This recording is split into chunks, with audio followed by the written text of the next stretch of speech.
Téma diverzity a inklúzie na pracovisku je pre nejedného zamestnávateľa na Slovensku výzvou. Lidl sa rozhodol stať lídrom zmeny. Popri vlastných procesoch a vedení zamestnancov a zamestnankýň otvára aj celospoločenskú diskusiu.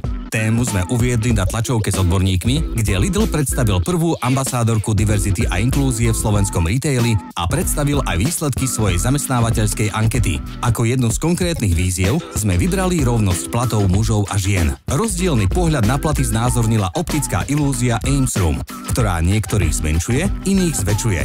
Postavili sme špeciálnu miestnosť a v nej sme nakrútili 3 spoty so skutočnými zamestnancami a zamestnankyňami na rôznych pozíciách. Vedeli ste, že ženy majú na Slovensku v priemere o 1/5 nižšie platy ako muži? Aj v 21. storočí veria mnohí ilúzii, že práca žien má nižšiu hodnotu než práca mužov. V Lidli ku všetkým pristupujeme rovnako, čo znamená, že za tú istú prácu platíme rovnako mužom aj ženám. Sme rôzni a zároveň sme si rovní. Lidl. Správna voľba. Ames Room neskôr poslúžila ako putovná atrakcia, v ktorej si mohli ľudia vyskúšať, či veria ilúziám. Optické klamy sme preniesli aj do statických vizuálov.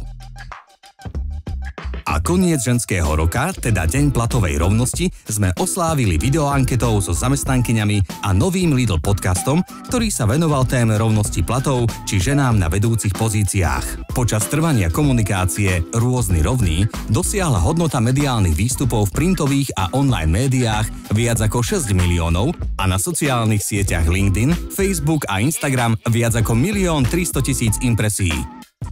Putovnú atrakciu Ames Room si užilo naživo až 1250 návštevníkov a na online tlačovú konferenciu sa pripojilo viac ako 100 unikátnych divákov. Lidl zaznamenal nárast 83 nových zamestnankyň pri porovnaní mája 2021 a decembra 2021, pričom vo vedúcich pozíciách ich je dnes takmer 55%.